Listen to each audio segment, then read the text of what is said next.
Hello friends, अस्सलाम वालेकुम and welcome to the Annu TV. दोस्तों, हमारी दुनिया में गूगल रिपोर्ट के मुताबिक 195 मुल्क मौजूद हैं और बहुत सी कंट्रीज ऐसी हैं जिनके बॉर्डर एक दूसरे से मिलते हैं और इन्हीं बॉर्डर्स में कुछ बॉर्डर्स बहुत ही ज्यादा अजीबोगरीब और बहुत ही ज्यादा खतरनाक हैं। तो आज की इस वीडियो में मैं आपको कुछ ऐसे ही बॉर्डर्स के बारे में बताऊंगा। लेकिन वीडियो शुरू करने से पहले ये कहना चाहूंगा कि अगर आप चैनल पर नए हैं तो इस चैनल को जरूर सब्सक्राइब कर लें और साथ ही बेल आइकन को प्रेस कर लें ताकि इस चैनल की नई वीडियोस की आने वाली नोटिफिकेशंस आपको वक्त पर मिल सकें। तो दोस्तों, वीडियो शुरू करते हैं। उम्मीद करता हूँ आपको पसंद आएगी। तो सबसे पहले बात करते हैं the India and Pakistan border की। दोस्तों, ये बॉर्डर 2900 किलोमीटर लंबा है और दुनिया के सबसे बड़े इंटरनेशनल बॉर्डर में से एक माना जाता है। ये बॉर्डर दुनिया का वाहिद ऐसा बॉर्डर है जो कि स्पेस से भी देखा जा सकता है। इस बॉर्डर पर 1,50,000 लाइट्स लगाई गई हैं और इसी वजह से ये रात में बहुत ज्यादा चमकता है। ये बॉर्डर दुनिया के सबसे खतरनाक बॉर्डर्स में से भी एक माना जाता है जो कि सियाचिन ग्लेशियर से होता हुआ गुजरता है।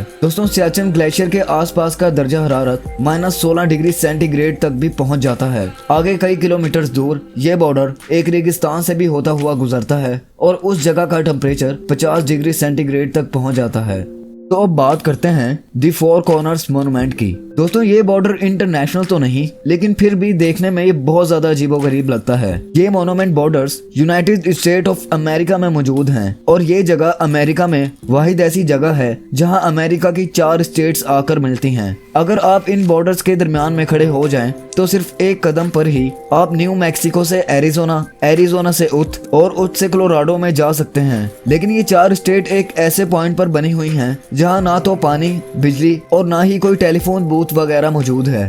तो अब बात करते हैं दी डायोमेडी की। दोस्तों, डायोमेडी आइलैंड्स दरअसल 2 आइलैंड्स हैं, एक छोटा आइलैंड और एक बड़ा आइलैंड। छोटा डायोमेडी आइलैंड अमेरिका का एक शहर है जिसकी आबादी तकरीबन 146 लोगों पर मुश्तमिल है। लेकिन बड़ा डायोमेडी आइलैंड रशिया के कब्जे में है और इस आइलैंड पर कोई नहीं रहता। ये दोनों आइलैंड रशिया और अमेरिका को अलग करते हैं और इन दोनों आइलैंड के टाइम जोन्स भी अलग अलग हैं। यानी अगर आप अमेरिका वाले आइलैंड पर सुबह 9 बजे जाते हैं और दिन होता है सैटरडे, और अगर आप 4 किलोमीटर क्रॉस करते ही रशिया के आइलैंड पर जाते हैं तो वहाँ सुबह के 6 बजे होते हैं और दिन होता है संडे। यानी दोस्तों, इसकी मिसाल ऐसी है कि जैसे आप किसी सड़क पर चल रहे हो और 4 किलोमीटर चलने के बाद आपका डे और टाइम दोनों ही चेंज हो जाए। टेलीस्कोप से देखने पर 4 किलोमीटर दूर ये दोनों आइलैंड इजीली नजर आ सकते हैं।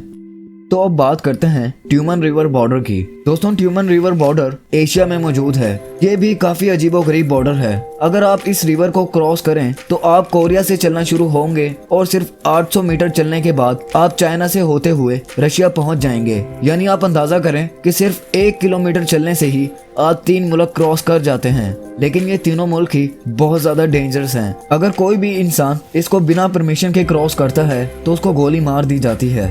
तो अब बात करते हैं द कोरियन डीमिलिटरीज्ड जोन की। दोस्तों, ये जोन जो आप देख रहे हैं ये कोरिया की स्ट्रिप जमीन पर बना हुआ है जो कि 260 किलोमीटर लंबा है। ये वो इलाका है जो साउथ और नॉर्थ कोरिया को अलग करता है। बेसिकली ये एक तरह का बॉर्डर बनाया गया है जो कि साउथ और नॉर्थ कोरिया के दरमियान है। ये दुनिया का सबसे ज्यादा मिलिट्री वाला इलाका समझा जाता है। आज तक इस जगह पर कोई भी नहीं गया क्योंकि ये जगह बहुत ज्यादा खतरनाक समझी जाती है।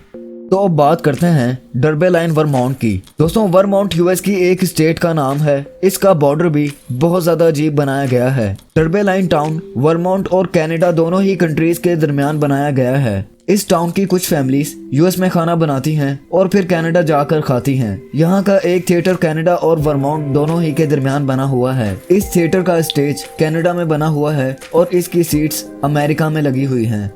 तो अब बात करते हैं माउंट एवरेस्ट की। दोस्तों, माउंट एवरेस्ट दुनिया की सबसे ऊंची चोटी होने के साथ साथ एक इंटरनेशनल सबसे ऊंचा बॉर्डर भी समझा जाता है। नेपाल और चाइना का बॉर्डर माउंट एवरेस्ट के बीच में से होता हुआ गुजरता है और इसी वजह से माउंट एवरेस्ट नेपाल और चाइना दोनों ही का हिस्सा है। तो अब बात करते हैं बिरतविल अफ्रीका की। दोस्तों, बिरतविल अफ्रीका 2060 स्क्वायर फीट की एक जमीन है और ये दुनिया का वाहिद ऐसा टुकड़ा है जो किसी मुल्क का हिस्सा नहीं। ये एरिया काफी बड़ा है। इस एरिया में जाकर आप अपना एक मुल्क भी बना सकते हैं और कई लोगों ने ऐसा करने की कोशिश भी की है। जेरेमिया एक अमेरिकी पर्सन है। इस शख्स ने इस जमीन पर जाकर इसे अपना मुल्क करार दिया और कहा कि मेरी बेटी यहाँ की राजकुमारी है। और इसी तरह कई लोगों ने वहाँ जाकर अपने अपने झंडे लगा दिए और कहा कि ये अब हमारा इलाका है। तो अब बात करते हैं बार्ले नासू और बार्ले हरतौग की। दोस्तों, बार्ले नासू नीदरलैंड में वाक़ है और इसका बॉर्डर बार्ले हरतौग से मिलता है जो कि बेल्जियम में मौजूद है। नीदरलैंड और बेल्जियम का बॉर्डर काफी अजीब बनाया गया है। वहाँ के अक्सर घरों का आधा हिस्सा नीदरलैंड में आता है और आधा हिस्सा बेल्जियम में। इसके अलावा यहाँ एक रेस्टोरेंट भी मौजूद है जिसका आधा हिस्सा नीदरलैंड में है और आधा हिस्सा बेल्जियम में। तो आखिर पर बात करते हैं स्पेन मोरक्को बॉर्डर की। दोस्तों, स्पेन में एक छोटा सा शहर है जिसका नाम स्वीटा है। ये शहर मोरक्को से घिरा हुआ है। इस शहर पर मोरक्को अपना कब्जा करना चाहता है और इसी वजह से स्पेन ने इसके दरमियान एक 10 फीट ऊंची दीवार बनाई हुई है। लेकिन फिर भी कई लोग ये दीवार क्रॉस कर स्पेन में जाने की कोशिश करते हैं और बहुत से लोग इसको क्रॉस करते हुए जख्मी भी हो जाते हैं। ये दुनिया का वाहिद ऐसा बॉर्डर है जो कि एक अफ्रीकी कंट्री और एक यूरोपियन कंट्री के दरमियान बनाया गया है। तो दोस्तों, ये थे दुनिया में मौजूद कुछ रेयर बॉर्डर्स। आज के लिए बस इतना ही। उम्मीद करता हूँ ये वीडियो आपको पसंद आई होगी। इस वीडियो को लाइक करें, शेयर करें, अपना फीडबैक मुझे जरूर दें। अगर आप चैनल पर नए हैं तो इस चैनल को जरूर सब्सक्राइब करें और साथ ही बेल आइकन को भी प्रेस कर लें ताकि इस चैनल की नई वीडियोस की आने वाली नोटिफिकेशंस आपको वक्त पर मिल सकें। तो दोस्तों, मिलते हैं अगली वीडियो में। तब तक के लिए मुझे इजाजत दें। अपना बहुत ख्याल रखें। अल्लाह हाफिज।